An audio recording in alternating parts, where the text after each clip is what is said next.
Oi pessoal, tudo bem? Eu sou o Gustavo, esse é o canal Redes e Poder no Sistema Internacional e hoje a gente vai falar sobre formação das monarquias absolutistas na Península Ibérica e alguns impactos para a formação territorial da América Latina e do Caribe. Bom pessoal, para o vídeo de hoje a gente quis trazer uma discussão um pouquinho diferente do que a gente anda fazendo aqui no canal. A gente vem falando bastante sobre atualidades, né, temas mais recentes e tudo mais, mas recentemente eu estava discutindo com alunos meus sobre formação territorial aqui do Brasil e da América Latina como um todo, e apareceu aí, né, a questão dos estados absolutistas ibéricos, né?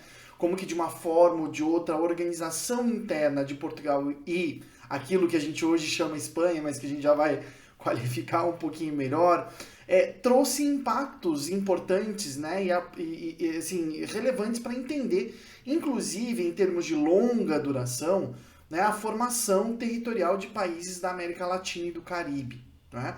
Essa ideia de longa duração, e todas as referências desse vídeo, que eu vou fazer algumas, a gente vai colocar aqui na descrição do vídeo, essa ideia de longa duração a gente está tirando do Fernand Braudel, né, um historiador que trabalha muito com a ideia de espacialidade da história, né, uma conexão entre história e geografia, muito conhecido pelos trabalhos que ele faz a respeito da evolução do sistema capitalista a partir do século XIII, né, no livro clássico dele, né, O Mundo Mediterrâneo na época de Filipe II, enfim, em que ele traz discussões interessantes sobre essa evolução, inclusive na relação entre tempo e espaço, na construção do capitalismo moderno. Né? Então a gente tem aqui alguns elementos interessantes que a gente pode pensar em termos dessa longa duração. O que o Braudel vai chamar de longa duração? Ele vai chamar justamente esses processos que a gente poderia considerar mais ou menos estruturais da sociedade. Né? Que sejam processos estruturais não significam que eles sejam fixos, mas que eles têm uma permanência mais longa do que os eventos do cotidiano. O Braudel acaba, de uma forma ou de outra, contrapondo à longa duração a ideia de tempo eventual, né, dos fatos que vão acontecendo. Né? A gente tem um ótimo exemplo disso hoje em dia quando a gente acompanha as redes sociais, principalmente o Twitter, por exemplo, onde eu estou, em que a pauta da manhã geralmente não é a pauta da tarde, muito menos a pauta da noite. As coisas vão acontecendo e as pessoas vão comentando os eventos e não necessariamente os processos que estruturam esses eventos onde eles estão acontecendo. Né? Onde e quando, né? Espaço e tempo juntos.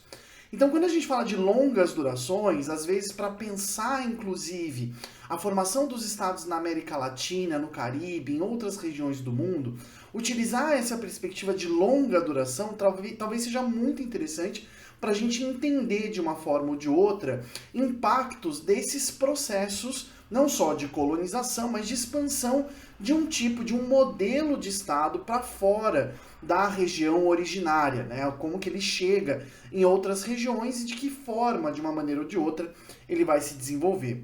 Isso, claro, já debate, né? Já vem sendo debatido durante muito tempo, tanto dentro da ciência política, como na geografia, como na economia, como na história, né, e nas relações internacionais, e sobretudo, né, a partir da perspectiva e da colaboração de duas teorias aí que pensam a partir da situação da América Latina e a situação da África e da Ásia, que são o pós-colonialismo e a decolonialidade. Né? O pós-colonialismo mais relacionado aos processos que aconteceram na Ásia e na África, e a decolonialidade mais relacionados a processos que acontecem ainda hoje em dia aqui na América Latina e no Caribe. Né?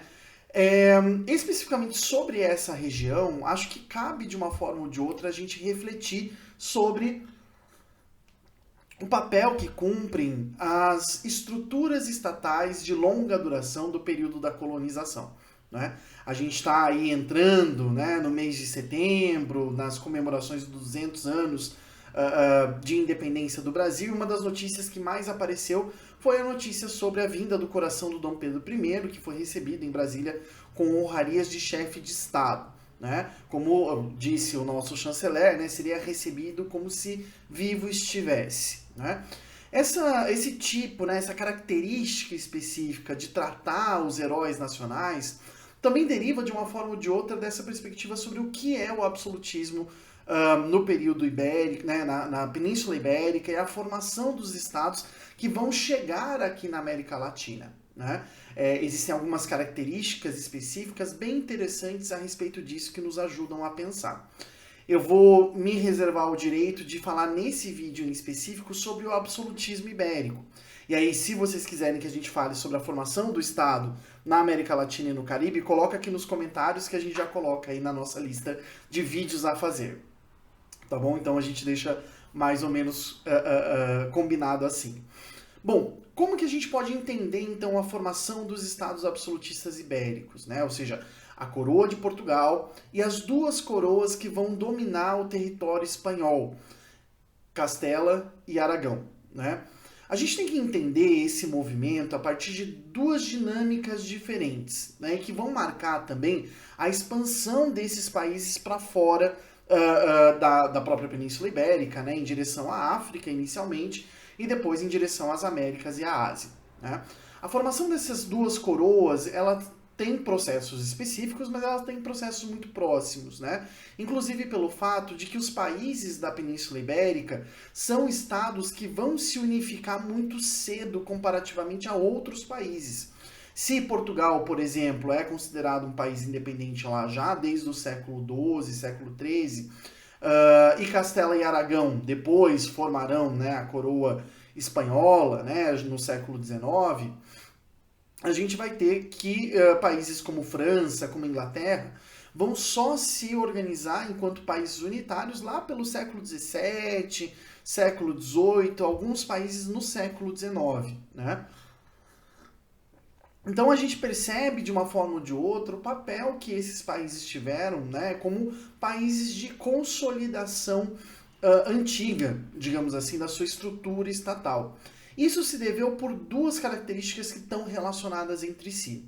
A primeira característica é a questão da reconquista, né? E esse processo de tomada de territórios que eram antes, dentro da Península Ibérica, dominados por populações árabes ligadas, né, à expansão do mundo árabe ali no século 7, 8 e 9, traz duas características importantes em si. Né? Primeiro que essa expansão árabe quase chega até a França, né? Então, a gente tem uma história, inclusive, do Carlos Magno, que foi imperador do Sacro Império Romano Germânico no século IX, né? Lutando contra os árabes nos Pirineus, que são uma cadeia de montanha que fica ao norte da Península Ibérica. Ao mesmo tempo, a gente tem no norte dessa península, justamente, na região onde hoje ficariam a Galícia, o País Basco, enfim, essa região, né, do norte, entre o norte de Portugal e aquilo que depois a gente chamaria de Catalunha, a gente tem os estados que nessa região vão ser aqueles estados feudais clássicos que a gente vai falar. Né? Ou seja, aquele formato clássico de senhorio, né? Senhores feudais com terras, né? Em que as relações elas passam pela produção de terras e por obras públicas, né? Com suas características específicas, como em toda a Europa, né? Você tem variações específicas ali, mas nessa região você tem aquela nobreza guerreira que vai ser senhora de terras, o clero influenciando e tudo mais, tanto que é nessa região norte que a gente tem um dos principais caminhos de peregrinação cristã da era medieval, que é o caminho de Santiago, até hoje muito utilizado. Né? Fica justamente no norte da Península Ibérica. As outras regiões, mais ao sul, elas vão ser reconquistadas aos mouros, né? Ou seja, elas vão ser fruto de uma conquista armada, lutada com uma base católica ou religiosa, né?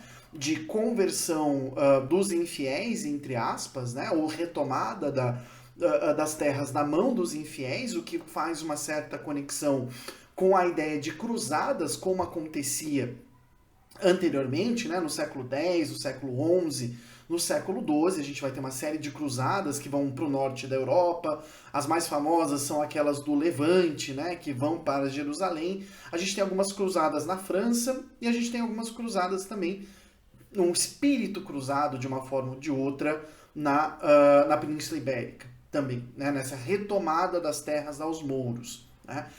Esse processo é um processo muito importante porque ele vai ter duas influências importantes nesse processo de organização territorial das monarquias ibéricas.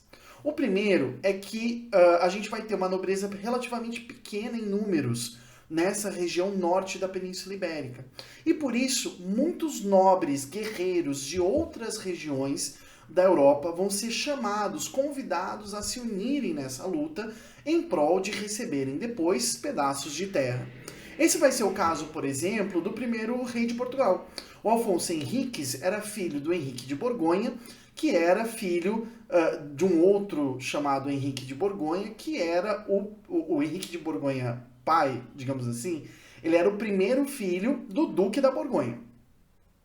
Esse Duque da Borgonha vai ter vários filhos. O primeiro vai ser o Henrique da Borgonha. O pai do primeiro rei de Portugal, o Afonso Henriques, é o 7º filho do primeiro filho do Duque da Borgonha. E quando ele é convidado, ele recebe esse convite e vai para Portugal, né, para então Leão, naquela região, né, o reinado de Leão, para lutar contra os mouros e é nomeado conde de Portugal. Né? E a partir do seu filho, do Afonso Henriques, você tem um rei em Portugal. Né? Esse processo é importante porque ele mostra a vinda de nobres de outras regiões da Europa e não nobres locais. Né? Isso vai criar, de uma forma ou de outra, uma certa burocracia estatal, talvez uma aristocracia estatal, que vai ter como referência sempre modelos exteriores de Estado. E, principalmente, são nobres não herdeiros de terras, portanto, nobres que não vão, de uma forma ou de outra, ter outras oportunidades de enriquecer durante esse período. E esses nobres vão manter a ligação com as suas regiões anteriores. Borgonha, por exemplo, que é uma região da França, era uma região com muitas feiras de produtos têxteis. Então, muito da produção de lã em Portugal vai ser encaminhada para ser vendida nas feiras medievais de Borgonha. Né? A mesma coisa vai acontecer em Castela, né? Em que as terras reconquistadas vão ser majoritariamente dedicadas à criação de pecuária e de alimentos para serem enviados para as grandes feiras da Áustria, do Flandres, da Borgonha. Então você tem uma reconquista que já envolve esses territórios do sul da Península Ibérica numa lógica comercial mercantil que a gente poderia chamar de europeia, não dá para chamar de internacional, porque a gente ainda não tem Estados-nação, mas que seria esse circuito mediterrâneo de comércio. Né? Essa lógica vai demonstrar a importância que o comércio,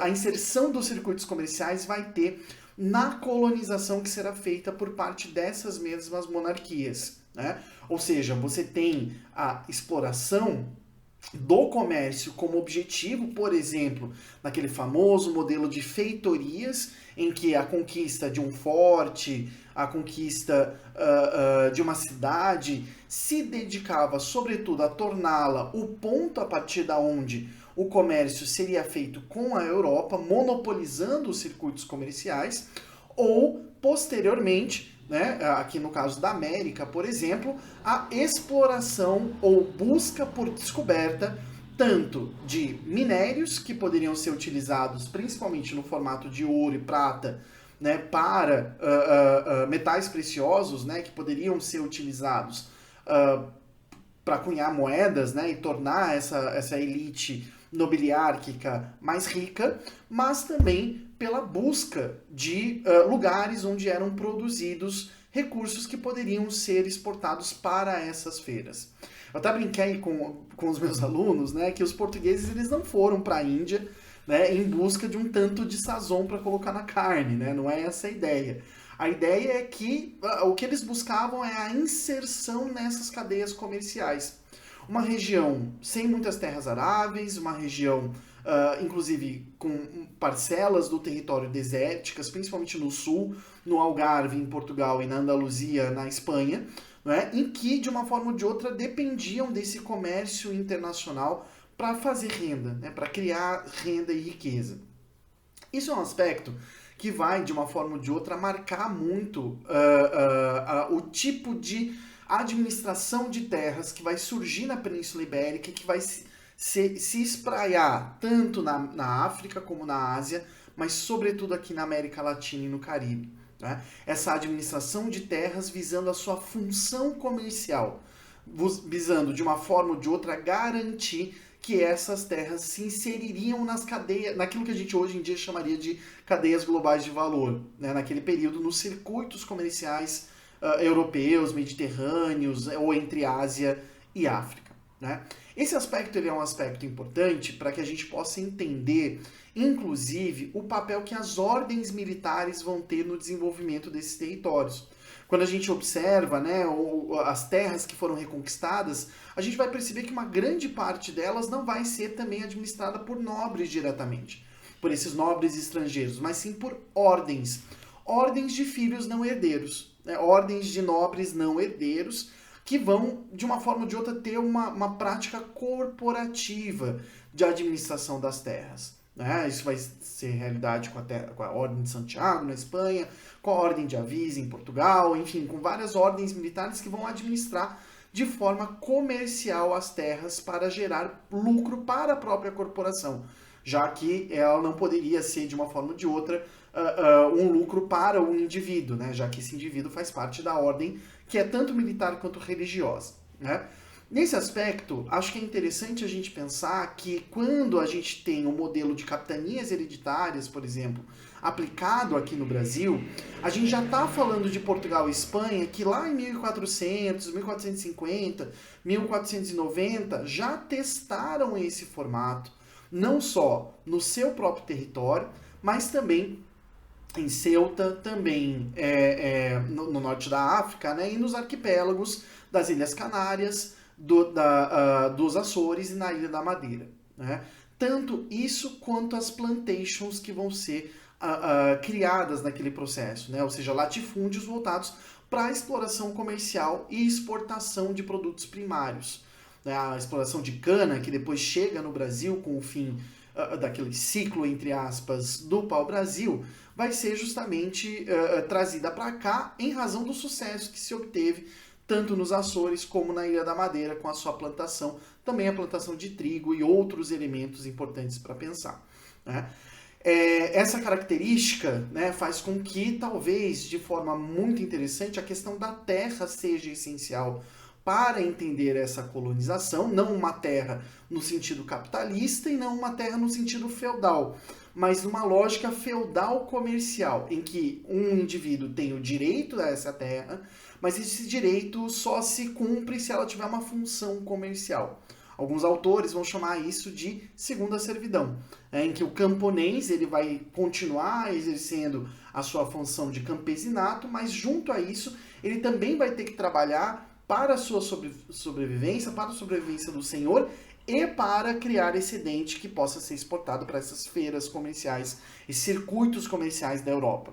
Esse aspecto vai ser importante porque também os títulos de nobreza vão estar relacionados a essa, entre aspas, boa administração da terra, com a instituição, inclusive, dos morgadios ou dos morgados, terras, né, enfim, terras ou funções, monopólios que são exercidos de uma forma ou de outra por nobres a serviço de Portugal ou a serviço da Espanha, não necessariamente espanhóis ou portugueses, né, mas que vão, de uma forma ou de outra, exercer com exclusividade aquele tipo de atividade. Né? É um título não hereditário, né, um título hereditário não divisível. Né? Então, você tem famílias que vão exercer esse direito, né, como a família da Torre de Garcia Dávila, que vai, ao longo, né, dos séculos XVI, XVII, XVIII, exercer o direito exclusivo de pecuária na região do Nordeste aqui do Brasil. Então você tem esse aspecto importante na formação territorial aqui da nossa região. Ao mesmo tempo, a gente tem uma aristocracia feudal comercial, que envolve tanto os nobres em si, como a gente falou, quanto funcionários públicos que vão atender a essa nobreza, né, administrando as terras como se estrangeiros fossem. E, por fim, a questão da inserção comercial nos circuitos, né, a função comercial, mais ou menos, dos circuitos internacionais, dos territórios nos circuitos internacionais. Para quem quiser ler mais a respeito disso, recomendo fortemente 3 livros, né? Esse clássico do Perry Anderson, Linhagens do Estado Absolutista, nessa edição da editora Unesp. Esse livro do Antônio Carlos Robert Moraes, Bases da Formação Territorial do Brasil, o Território Colonial Brasileiro no Longo Século XVI. E esse livro aqui da Tamar Herzog, Fronteiras da Posse, Espanha e Portugal, na Europa e nas Américas, que trazem não só essas, mas outras informações também a respeito desse processo. Acho que esse livro, que é uma coletânea, né, organizado pelos professores João Fragoso e Maria de Fátima Gouveia, chamado Na Trama das Redes, Política e Negócios no Império Português, séculos XVI ao século XVIII. Deixa eu ver como que os jovens fazem para focar, né? Da editora... Deixa eu ver qual que é a editora. Bertrand Brasil, Civilização Brasileira, de 2010, também trata isso em específico no caso de Portugal. Então acho que também é uma boa indicação de leitura. Tá bom, gente? Bastante coisa, bastante informação, mas é isso. A gente se encontra na semana que vem. Até mais.